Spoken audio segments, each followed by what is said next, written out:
Salve, salve galera! Começa agora mais uma edição do Podcast, nosso programa sobre motociclismo esportivo em parceria com a Yamaha Racing Brasil.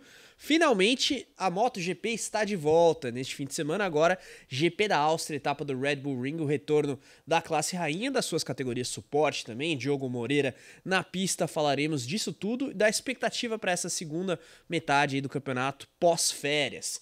Eu, Carlos Costa, na companhia de Felipe Mota, apresentador dos canais ESPN, e dele, Fausto Macieira, comentarista do Mundial de Moto Velocidade, também nos canais esportivos do Grupo Disney. Fausto, seu salve inicial pra galera, o programa hoje promete.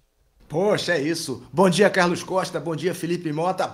Salve, rapaziada. Ligada no podcast, parceria da Yamaha Racing Brasil e Motorsport Brasil. Semana de corrida. Finalmente acabou a pausa de verão na Europa, pausa de inverno para nós aqui no Brasil. E nesse fim de semana, a partir de sexta-feira, é moto na pista e mão no fundo. Vamos lá. É isso aí, galera. Já mandem aqui as suas participações. A gente vai repercutir comentários da edição anterior, likes, enfim, distribuam pra galera. Felipe, frio no Sudeste, mas a MotoGP voltando para aquecer aí os corações do fã da Moto Velocidade. Seja bem-vindo. Valeu, Carlos. Fausto, um abraço aos dois, ao fã aqui do podcast. A expectativa é grande, né? A pausa aí da MotoGP. A gente que trabalha também com automobilismo.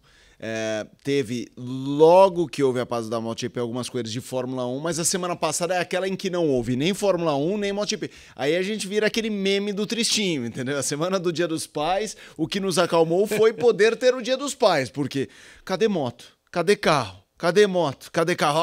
As motos estão voltando. E numa corrida que costuma ser bastante agitada, né? Pista de aceleração grande, curta. Vamos ver o que vai acontecer. Eu espero um grande GP lá na Áustria. Você falou de frio aqui no Sudeste. Deve estar quentinho, gostosinho lá na Áustria. A Europa com temperaturas bem aprazíveis.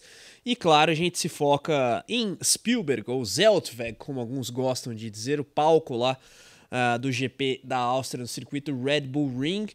Será que a KTM pode arranhar alguma coisa correndo em casa nesse fim de semana? Expectativa pontual para a etapa que está por vir, Fausto. Depois a gente abre para o restante do campeonato de maneira mais ampla. Fausto?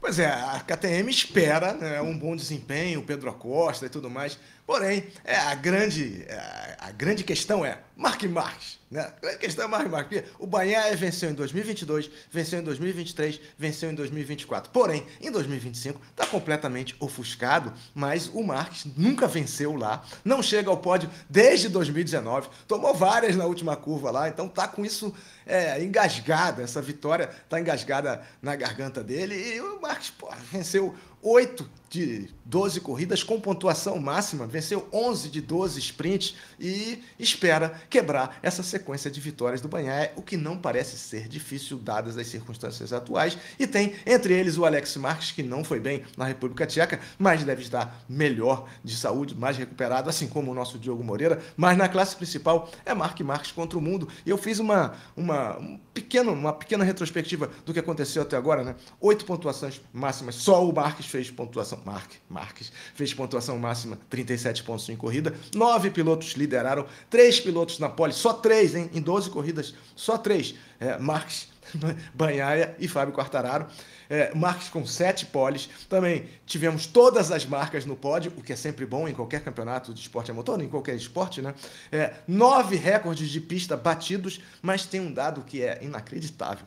Marc Marques, voltas na primeira posição, 243. Alex Marques, 68. Quartararo, 29. Quartararo é o terceiro, 29. Bezek é o quarto, 28. E aí, empatados, Bagnaia e Zarco com apenas 19 voltas na primeira colocação contra 243 do Marc. Então, o momento é do Marc Marques. Vamos ver se ele consegue quebrar a escrita de não ter vencido ainda em Spielberg. Felipe, essa estatística de volta liderada é um esculacho, hein? Não, é um esculacho. Se você pegar isso, talvez seja mais discrepante do que pontos e vitórias, né? Porque, quer dizer, vitórias até é discrepante, mas se você assume que um cara tá ganhando, você pode presumir que o outro tá sendo em segundo. A gente sabe que não é o caso do Bagnaia, mas, gente, essa coisa, esse ranking de voltas lideradas é dramático, porque além da diferença absurda de Marc Marques para Bagnaia, A gente viu que tem uma galera in between, né? Tem uma galera entre os dois. Então é essa a questão. Então, porque se você dissesse assim, não, ele tá perdendo o Mark Marques, mas ele está acumulando essas voltas lideradas que os outros estão utilizando como oportunidade, não é o caso. A gente já bateu aqui na tecla. Infelizmente, é que eu não ia falar isso, mas quando eu falei a gente já bateu aqui na tecla, me veio aquela coisa do bater em cachorro morto. Esse ano, bater no Banhaia, em cada podcast, virou bater em cachorro, o que é triste.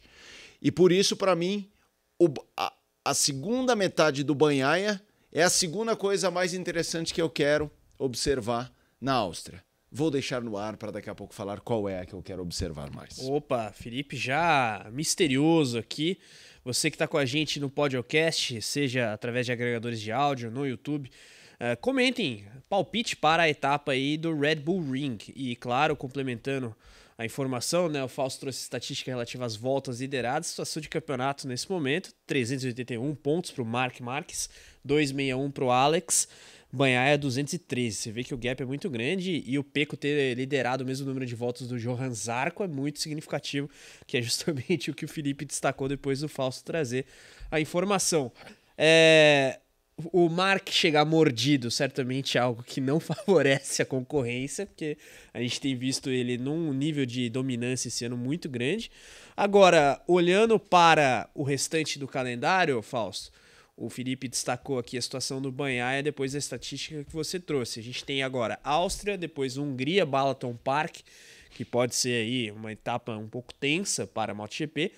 Na sequência, Catalunha e Montmeló, né? E aí o circuito de Misano, Motegi, Indonésia, GP da Austrália em Phillip Island, Malásia, Portugal e circuito Ricardo Tormo em Valência. Algum, digamos, palco que favoreça o Banhaia entre esses próximos ou não dá para esperar o Pecco se valendo do fator casa, que seja em Misano ou algo assim, Fausto?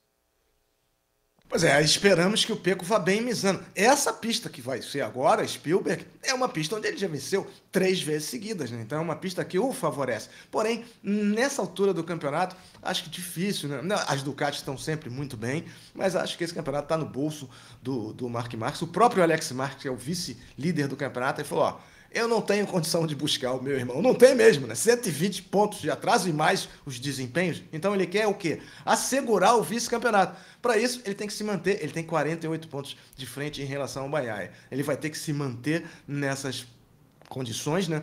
O Banhaia corre em casa em Misano, porém corre mais 2 vezes na casa dos Marques, né? Em Montmeló e também em Valência. Os terrenos neutros são em tese favoráveis à Ducati, mas o momento do Marques é superior.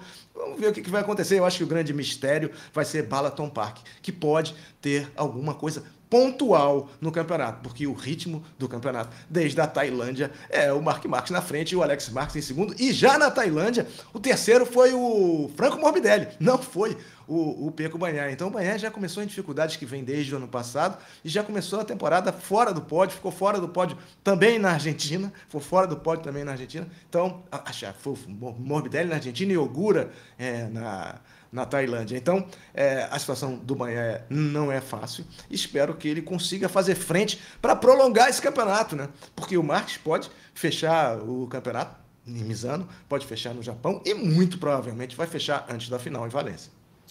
Se o negócio continuar do jeito que tá, não tem como segurar o Marques nesse sentido de conquistar o título antecipadamente, né? Até registrando uma mensagem da última edição, o CS Lens colocou o seguinte: Alex Barros falou nesse podcast aqui que o MM93, o Mark Marques, sobraria. Lembram disso? Claro. Lembramos muito bem, né, Felipe? Não, eu lembro muito bem porque até ele, não que ele tenha mudado a minha opinião, no sentido de achar que era o Mark Marques, o favorito, mas eu achei que ia ser uma treta tremenda. Quando o Alex Barros veio aqui e tratou com uma coisa quase definida, eu falei, se o Barros tá falando disso, deixa eu ir no embalo. Porque é o tipo de coisa e que não tem como discutir, né? Alex Barros, a grande autoridade aí das pistas em 2 rodas da história do Brasil. Cara realmente espetacular. Então ele veio e falou aqui, primeiro no Festival de Interlagos, antes do Max estar perto assim de Ducati e tal, ele já colocava ele numa prateleira única ali no grid, mesmo com as lesões ou braço torto, que a gente costuma falar. Mas quando ele veio aqui no fim do ano, fazendo um balanço do ano e projetando 25, ele foi categórico. E acho que esse é o famoso eu sabia, eu já sabia, o Alex Barros pode falar isso. A gente focou nesse primeiro momento do debate em Pecco versus Marques, né? Não só no GP da Áustria, mas nessa metade final de temporada como um todo. Você disse que tinha um outro aspecto que você queria ver. O que é? Tem um aspecto que é o principal que eu quero ver na volta. Porque, assim, sinceramente, eu não espero o Bagnaia reagir no campeonato. Mas se ele passar minimamente a duelar corrida por corrida em relação ao Marc Marquez, vai ser legal.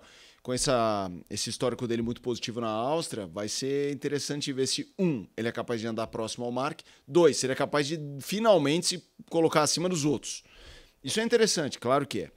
Mas o ponto mais interessante de observação para mim, eu quando chegar esse fim de semana estarei com lupa, é Jorge Martin. Eu quero muito ver o que o Martin faz na segunda metade. Para mim, não há algo que me chame mais atenção de observação, no ponto de vista de observação, do que Jorge Martin em relação internamente na Aprilia e o que ele é capaz de fazer em relação às outras montadoras. Então, para mim, Jorge Martin é o tema mais interessante na Áustria, segunda metade da temporada. Então, é interessante você ter citado o Martin, né? Até pegando o retrospecto dele na etapa anterior, que foi o GP da República Tcheca. Ele teve, claro, todo o começo de temporada muito atribulado, mas um GP da República Tcheca em que ele volta bem do ponto de vista físico, né? Era um receio nosso até, porque, digamos, atropelar um retorno de maneira antecipada poderia gerar um malefício ainda maior para o piloto espanhol da Aprilia.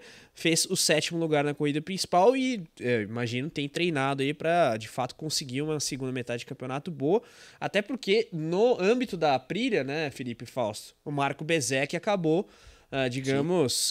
eclipsando o campeão reinante, como diz Hamilton Rodrigues. Óbvio, o Bezzecchi foi, inclusive, um dos mais elogiados na nossa edição passada do podcast. Sim. Aqui, quando o podcast abordou os destaques do ano. O que esperar da Aprilia, do próprio Martin, puxando o gancho do que o Felipe colocou, e se tem algum outro personagem que você esteja ansioso para ver nessa segunda metade? Fausto? Pois é, o Felipe lembrou muito bem do Jorge Martin, e a gente lembra, na linha do que disse o Felipe, que a primeira vitória do Martin foi aonde? Spielberg. 2020, naquele ano confuso da pandemia, depois o Miguel Oliveira venceu, em 2019 venceu o Brad Binder, primeira vitória da KTM. Então, a KTM vai chegar forte, mas a Aprilia é a segunda no Mundial de Construtores. O Bezzecchi já venceu corridas, já liderou mais voltas do que o próprio Bagnaia, e o Martin quer mostrar com resultados que aquele período turbulento mental que ele teve ficou para trás. Hoje ou ontem ele disse assim, não, o que me fez permanecer na Aprilia não foi dinheiro. Pô.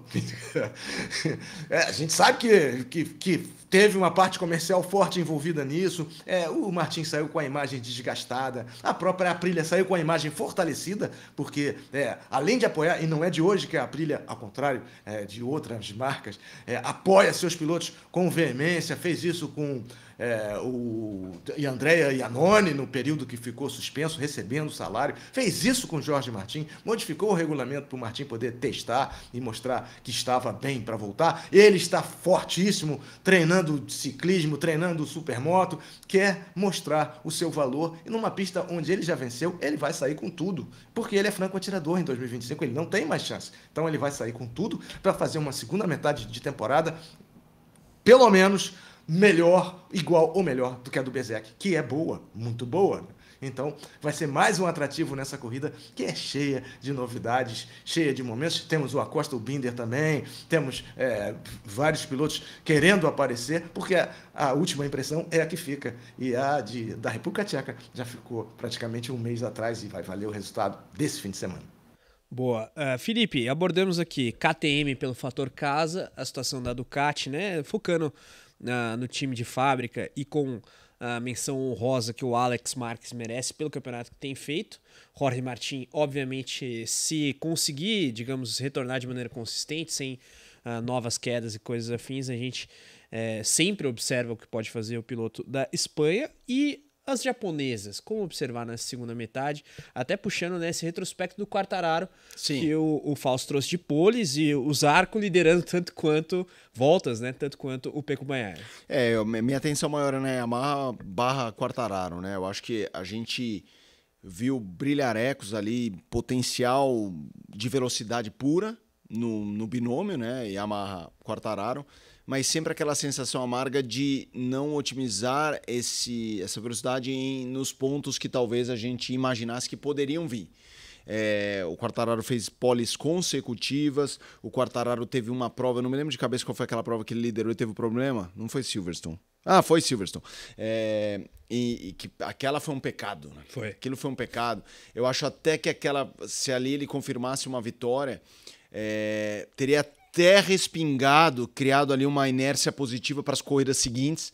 Acho que até aquilo foi um baque, não só para ele, para a equipe, né? De sentir o golpe, estamos quase lá e, nossa, não veio. Mas eu tenho muita curiosidade. Assim, se fosse fazer um ranking dessa minha observação, o meu ranking é o que eu falei, o Martin 1, entender que o Bagnaia pode fazer na segunda metade, e o terceiro é Quartararo e Yamaha. Há outros, tá? Óbvio que é interessante ver a KTM, eu quero ver o que a Costa e os colegas fazem, mas Yamaha / Quartararo, eu acho que é um terceiro ponto aí focal de observação, porque ele de fato foi quem mais vezes se colocou do ponto de vista de performance ali na frente. Na frente, não assim no top 4, não, na frente, sendo mais rápido na sexta, aí larga na pole, aí disputa verdadeiramente, excluindo o Alex Marques, tá? Assim, excluindo o contexto do Ducati. Mas o Ducati eu acho que tem que falar do Mark Marques, Bagnaia e o Alex, aí os outros a gente até fica, olha, parabéns, ficou no top 4. Os outros 3 já passaram desse nível. Ou não, no caso do Bagnaia, mas deveria. Por isso que a gente tá debatendo. Mas eu acho que Yamaha Quartararo é um combo pra gente ver a segunda metade, no entendimento de se a performance verdadeira pura de velocidade que projetaram o francês para estar ali no top 3 em algumas circunstâncias, mas que isso não virou resultado matemático de classificação, se isso é a regra 2025 ou se há ali uma curva ascendente dele estar de fato protagonizando esse campeonato como um piloto. Para citar o Alex Barros, que a gente falou há pouco, o Alex Barros coloca o Quartararo apenas abaixo do Mark Marques. Para o Alex Barros, Mark Marques é incontestável. E quem é o mais próximo? Quartararo. E ele não coloca numa prateleira tão abaixo. Ele coloca quase na mesma, considerando o Mark Marques lesionado. Óbvio que ele acha o Mark Marques como um potencial maior. Então, vamos ver o que ele consegue fazer nessa segunda metade. Fausto, o Felipe traz elementos interessantes e quando a gente aborda Yamaha e Honda, o tamanho delas também é algo que tem que ser levado em consideração. Se a gente lembra que o próximo ano é o último do regulamento atual, né? Depois de 27 a gente vai ter a virada de chave aí. E também, quando falamos das duas marcas e projetamos o futuro, no caso da Yamaha tem o V4, no caso da Honda tem também o mercado de pilotos, ambas no caso, né? E aí o rumor, por exemplo, Martin Honda já teve mais forte, a própria Costa. No caso da Yamaha, a renovação que pode acontecer com o próprio Fábio Quartararo. Queria a sua análise sobre as japonesas e esses aspectos todos, Fausto. Pois é, eu concordo com o que o Felipe disse, com o que o Alexandre falou. A gente já sabia dessa situação que o Quartararo pode medir força. Já mediu com o Mark Marques em 2019, no primeiro ano, na Tailândia, e mediu em outras pistas, em Jerez, né, que teve um problema também técnico quando estava muito bem classificado. O Quartararo tem um talento incrível e ele disse que está sendo restringido pelo equipamento, pelo motor. Então ele está batendo na porta com cada vez mais força para sair o motor V4 o mais rápido possível. Não acredito que isso aconteça em 2025. Não acredito, porque é muito diferente, mas em 2026, muito provavelmente, a gente vai ter esse motor fazendo, talvez, aparições com o Augusto Fernandes, que já está testando, com o próprio Dovizioso, que também já está testando em 2025. Aliás, o Dovizioso vai fazer parte de uma parada que vai ter lá no domingo, que vai ser espetacular, né?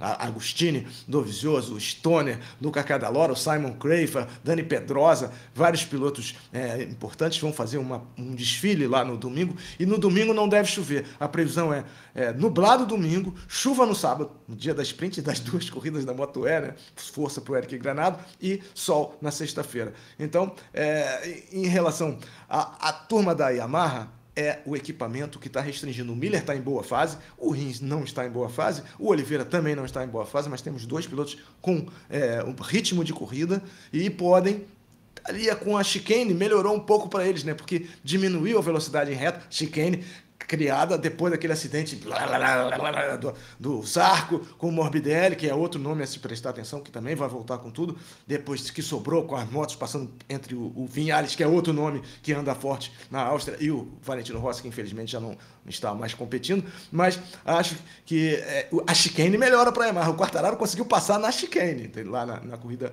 passada. Então vamos ver o que vai acontecer. Na Honda, o equipamento tem potencial. Você vê que o V4 não é a solução para todos os problemas, não é a panaceia, porque a Honda, mesmo com o V4, está tendo, especialmente na equipe oficial, grandes problemas, né? Então, o Zarco está em grande fase. Acho que o Zarco vai estar... Da mesma forma que o Quartararo quer equipamento, o Zarco quer um lugar na equipe oficial. E os dois têm cacife para ficar ali pressionando por isso. Não sei se vai dar certo, nem para um, nem para outro.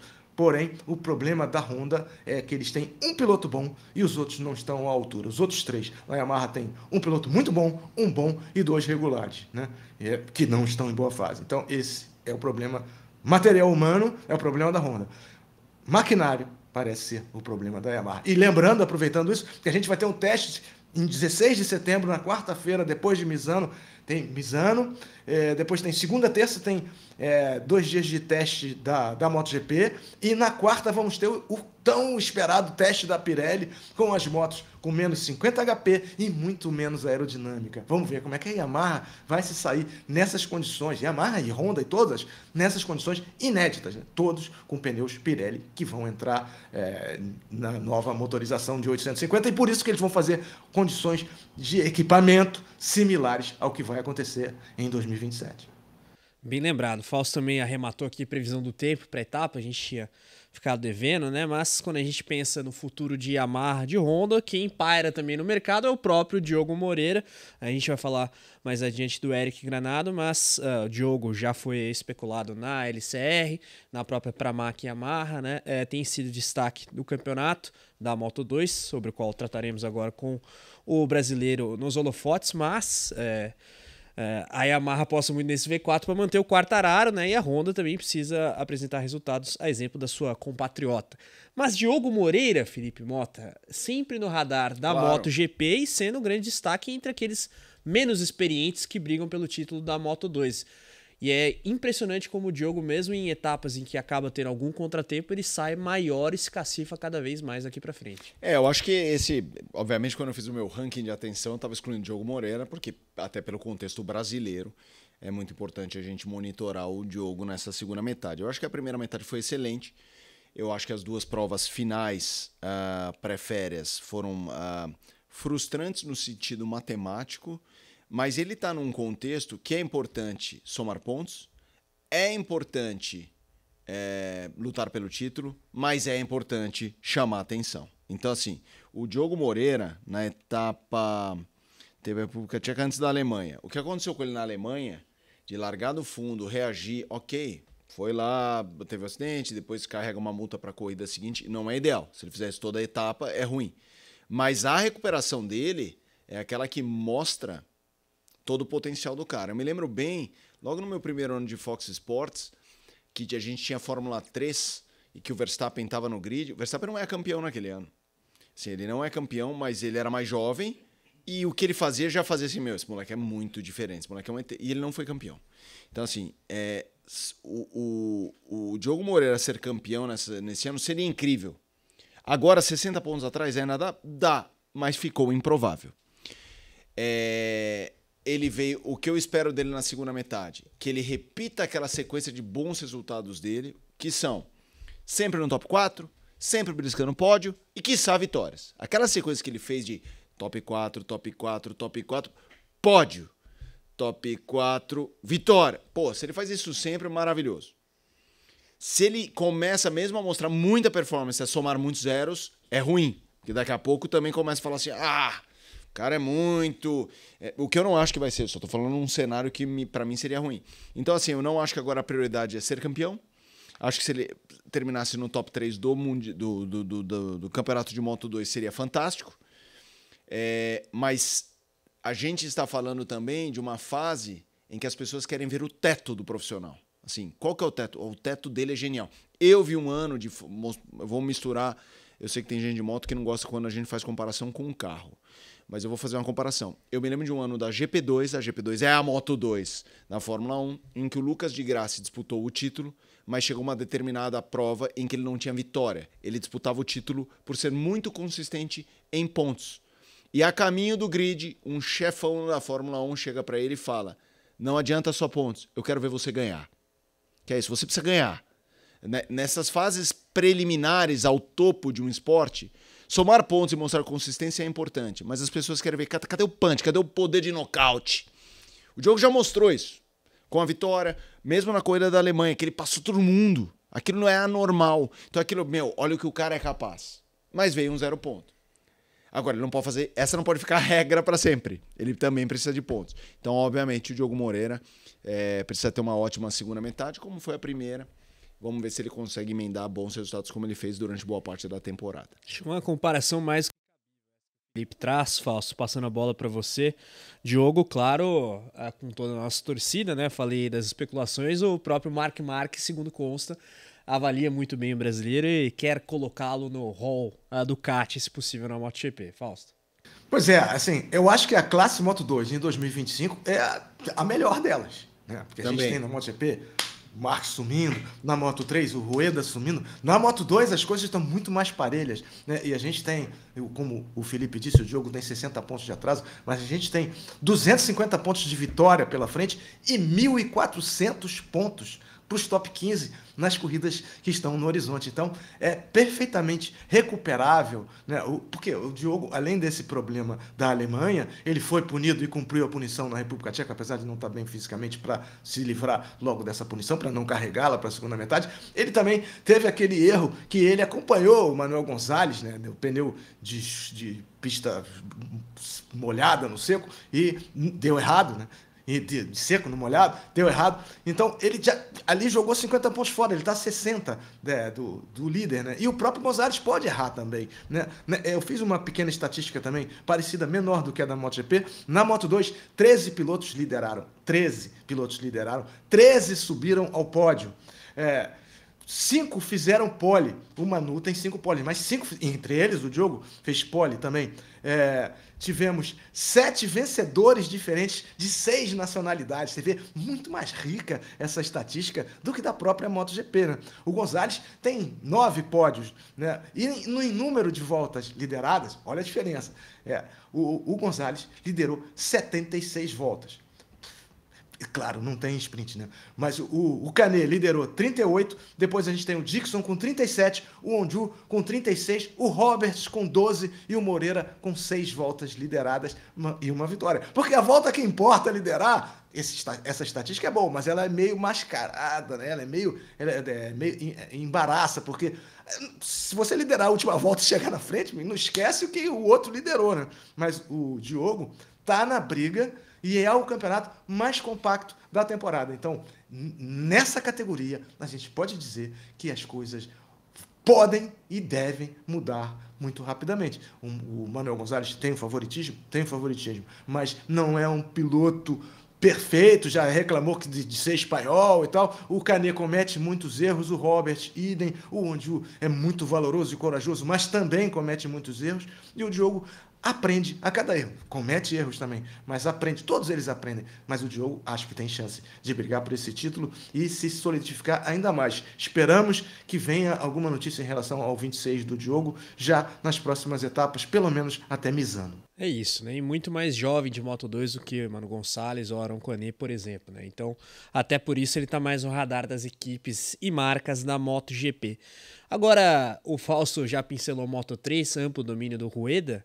Moto E tem Eric Granado de volta, né? E, enfim, não é a primeira etapa dele pós-acidente, mas agora eu imagino com condições físicas um pouco mais ideais. Acho que 100%... Posso te interromper? Ainda não, mas manda.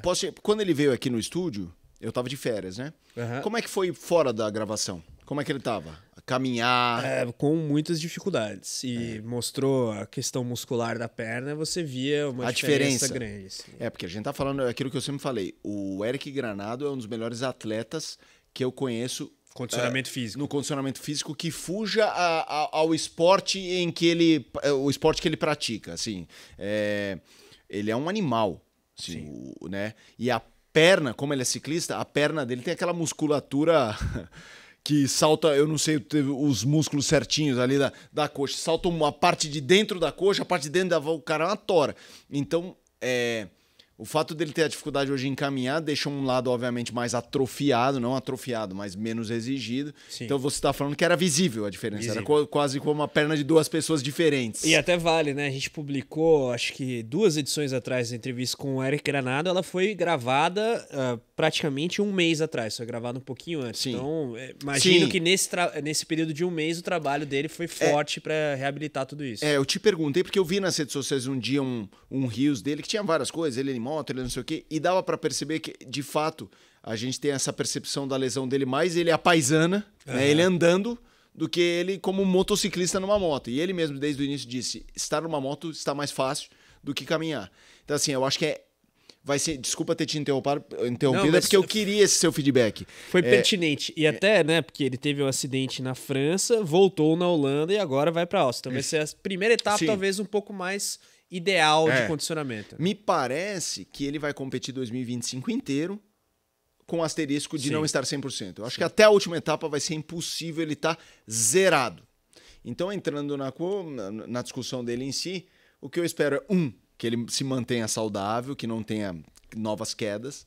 É engraçado, esse é um esporte curioso, eu não gosto da palavra engraçado, curioso. Esse é um esporte em que a palavra recaídas, né? Porque a gente fala, tomara que tal cara não tenha uma recaída. Nesse caso, combina, né? Estamos falando sobre cair novamente. Espero verdadeiramente que ele não tenha uma recaída no sentido de cair, de se machucar. É um esporte, obviamente, que envolve esse risco.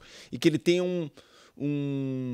uma parte final aí limpa, clean, né? De resultados. Eu acho até que isso é mais importante do que o resultado em si, a competitividade em si. Mas, ao mesmo tempo, é importante até pro emocional dele ser competitivo, né? A gente sabe que quando um cara se lesiona, seja qual for o esporte, não ter resultados também gera ali uma questão emocional no sentido da capacidade em que ele vai ser.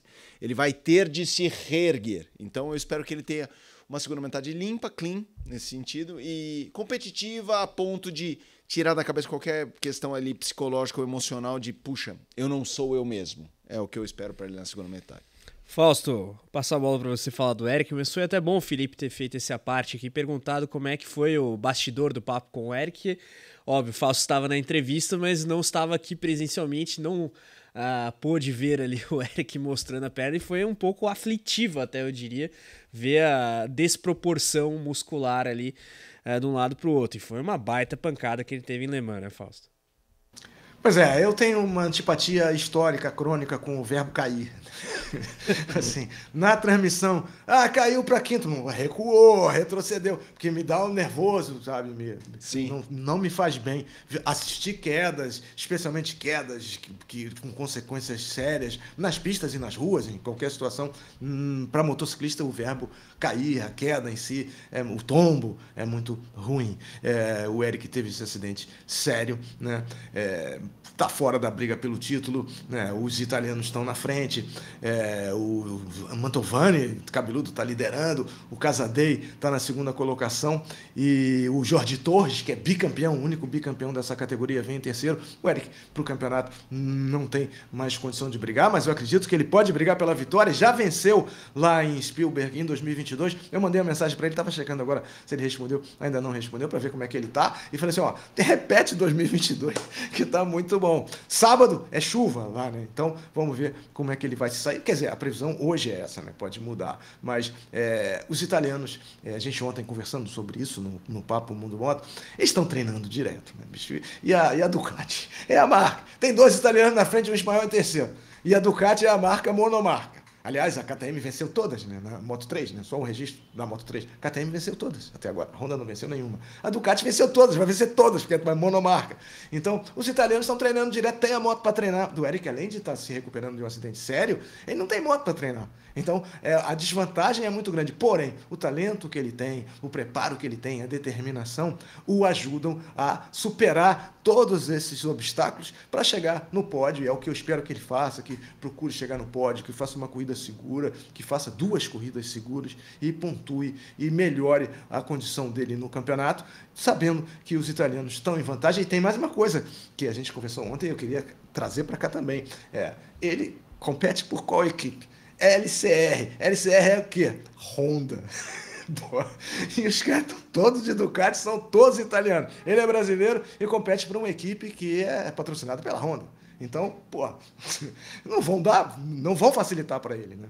Então, esperamos que ele faça corridas muito boas e vá passo a passo, ponto a ponto, se recuperando, ganhando mais confiança e partindo para cima sempre que puder. Só reiterando, né? O Fausto trouxe informação, mas para não ficar no ar. 2 corridas no sábado, previsão de chuva, Felipe. É um desafio extra pro Eric, né? Não, mas sem dúvida, sem dúvida. Numa pista que é capciosa, né? A gente tem ali uma parte nos carros de pé embaixo e nas motos de full gas, né? Os caras ali no pau total. É interessante porque a pista ali, a Red Bull já fez muitas ações promocionais colocando carro de Fórmula 1 com moto na pista para ver a diferença. E aí você vê a diferença que um Fórmula 1 tem de vantagem em curva e a vantagem de moto em aceleração para reta. É muito interessante. E uma vez eles fizeram isso, que era uma moto de MotoGP, um carro de Fórmula 1 e um outro carro que eu não, acho que se bobear é um carro de rua, não me lembro. E cada um saía, eles calculavam ali a diferença de cada um para cada um sair e chegarem meio juntos. É demais esse vídeo. Então, porra, imagina essa corrida na chuva, imagina. Pelo amor de Deus, esse fim de semana, o Fausto, ao citar a previsão do tempo que sábado vai ser ruim, já me causa arrepio agora, entendeu? Então é o famoso... Vamos com calma, meninos. Se bem que se tem uma coisa que você não pode pedir pra eles, é calma, né? Eles não estão nem aí. É difícil. Fausto, pediu a palavra, manda. Sim, assim, eu acho que o sábado vai ser de chuva, a possibilidade de chuva é presente nesse momento, pode mudar, depende do vento e tudo mais, mas eu acho que para o Eric, se chover, não vai ser tão ruim, porque se ele não, eu não tenho o estado atual dele, mas se ele não estiver bem fisicamente, na chuva força menos, né? As frenagens são fortíssimas. Nessa pista, que a gente aproveita e fala dela, são 4.350 metros com 11 curvas, sendo 8 para a direita e 3 à esquerda. 3 à esquerda, especialmente o trecho final, né, Felipe? O trecho final todo é à direita, né? Sim. O trecho final todo é à direita. Acho que são as curvas 6 e 7 que são à esquerda. Acontecem muitas quedas lá. É uma coisa parecida com o que acontece na Alemanha, só que é o contrário, né? Porque é tudo para a direita, aí quando vem à esquerda, você cai. Na Alemanha é tudo para a esquerda, quando vem à direita, acontecem as quedas. Então, pro Mark não é o ideal, né? Pô, 8 direitas, 3 esquerdas, ele com o braço direito torto, mas ele consegue compensar isso. E o Eric, se chover, talvez é muito mais sutil a pilotagem e talvez exija menos do preparo físico. Então, torcida toda por Eric fazer 2 grandes corridas nesse sábado, seja sob sol ou debaixo de chuva em Spielberg. Boa, os prós e contras aí devidamente abordados. Você já foi algumas vezes pro Red Bull Ring, né? Fui, mas eu nunca fiz Fórmula 1. Ah, é? Eu fui em eventos só. Fui 3 vezes lá em eventos. Quando a Fórmula 1 voltou pra lá, foi o ano que eu parei. Boa. Viu o touro lá? Sim. Não, é bonito. É no meio do nada, lá no Tirol, tal, floresta, árvore. Região lindíssima. Áustria é sacanagem. O Fausto me lembrou agora da Blitz, né? Porque ele falou, seja sobre o sol ou debaixo de chuva, a minha alma geme por você. Geme. MotoGP. MotoGP. Geme. Boa, desculpa, eu não podia deixar passar. Quando ele falou, na hora eu já olhei pro Fausto lá, Evandro Mesquita. Pois é, e lá a gente tem que saber quem vai domar o touro, né? E a pista tá sempre com aperfeiçoamentos, eles agora estão gastando 15 milhões de euros para fazer um outro centro médico enorme. É uma pista, eu nunca fui, infelizmente, mas assim, vamos ver quem vai domar o touro. Na MotoGP tem uma boa possibilidade, apesar das 8 direitas, de ser o Mark Marques. Nas outras classes é uma loteria e a gente espera que dê Brasil nas 4 classes, 5 classes com a Hooks Cup, mas as 4 que nos interessam, tomara que dê Brasil em 2 delas. Uma coisa que é interessantíssima é assim, imaginar o que está sendo o ano da Moto 2 lá no Red Bull Ring é demais, porque a Moto 2 esse ano tá uma trocação. E o que acontece? Quando você tem uma pista pequena, você passa mais vezes pelos pontos de ultrapassagem. É uma coisa lógica. Então, assim, se tem uma ponto de ultrapassagem, vou dar um exemplo, na curva 8, você vai passar a cada 1 minuto na curva 8, porque a volta ela vai ter 1 minuto e 10, 1 minuto e 15, sei lá. Então, é o que acontece em Interlagos na Fórmula 1. Por que Interlagos é tão legal? Porque é uma pista curta, com ponto de ultrapassagem, você passa mais vezes no ponto de ultrapassagem. Então, realmente, eu acho que a Moto 2 tem tudo para ser uma corrida alucinante. Alucinante mesmo. É isso aí. Eric e Diogo, mandem bala, porque a gente vai estar na torcida por vocês. Agora, vamos falar um pouquinho de off-road? Roda a vinheta.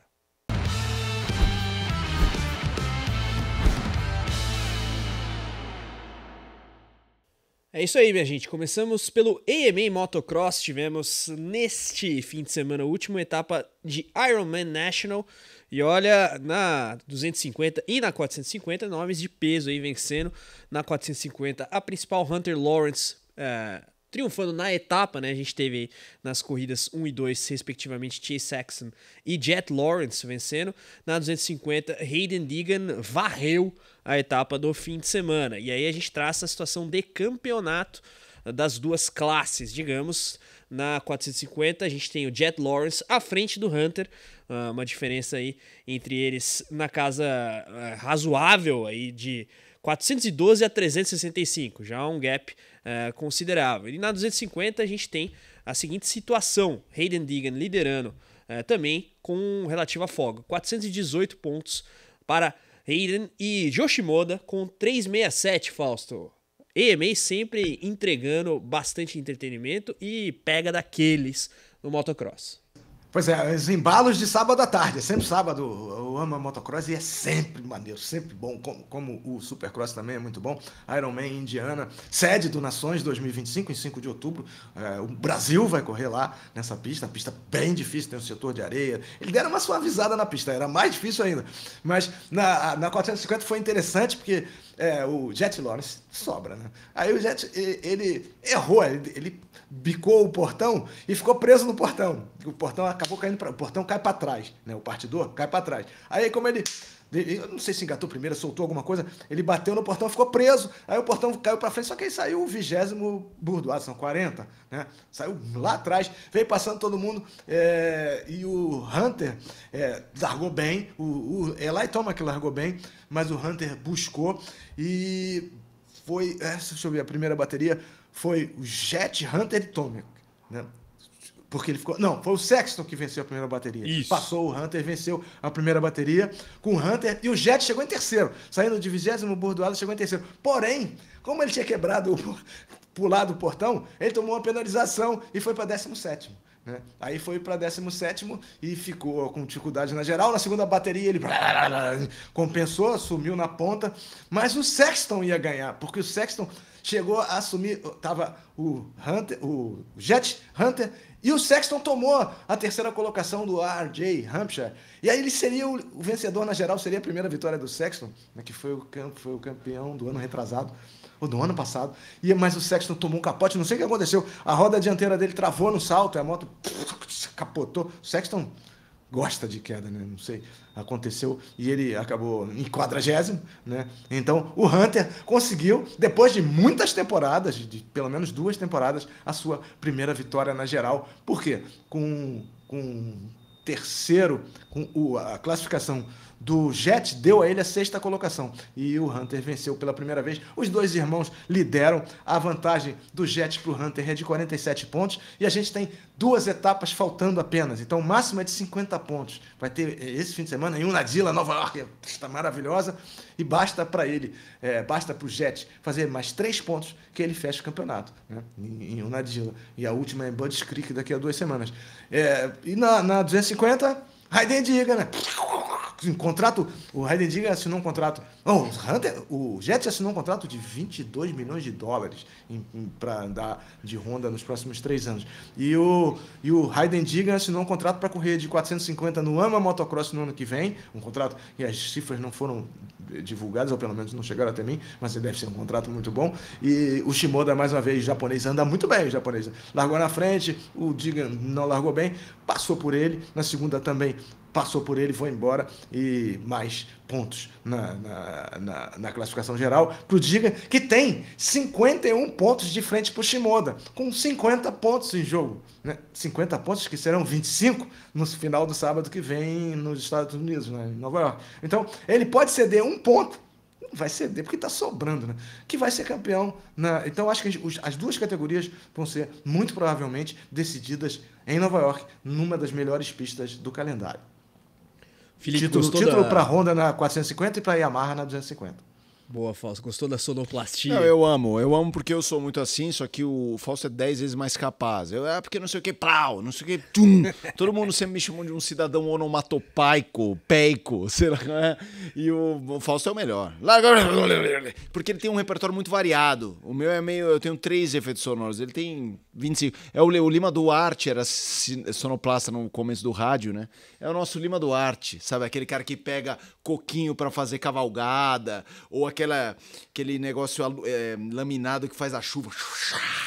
Ele tem que fazer um dia uma radionovela com o Fausto Macieira. Tá aí o desafio, com o fone do Shrek eu ainda fico mais cheio de ruídos. Muito bom, cara. Maravilha. Agora, para fecharmos aqui a nossa passagem pelo off-road, temos brasileiro de motocross também, Felipe, Fausto, neste fim de semana. A etapa de Brumadinho, em Minas Gerais, tem também ações do latino-americano por lá. O negócio promete. Nas Minas Gerais, que o senhor tanto aprecia, né, Fausto? Pois é, não, vai ser a antepenúltima etapa também, né, do calendário do motocross. Brumadinho, eu vi umas imagens da pista, a pista é ampla, cheia de obstáculos, muito bem construída. Tomara que o tempo colabore.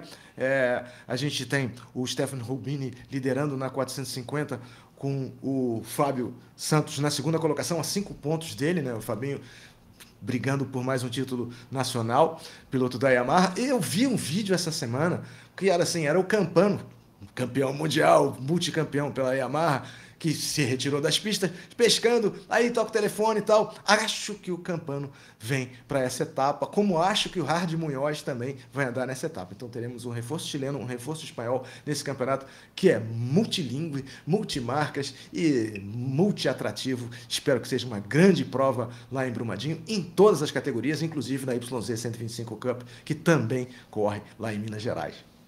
Boa, o Fausto citou aqui o Campano, que aliás já deu entrevista ao podcast. Roda o vídeo aí do nosso pescador Carlos Campano. Cafezinho quente, o cheiro do mato, o sol iluminando o meu sertão. Aqui nós tem riqueza.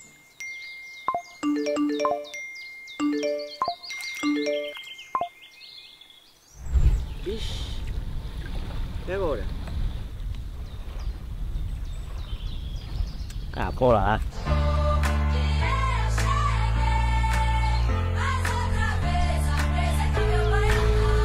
Ardi, ¿tienes ganas de una 450?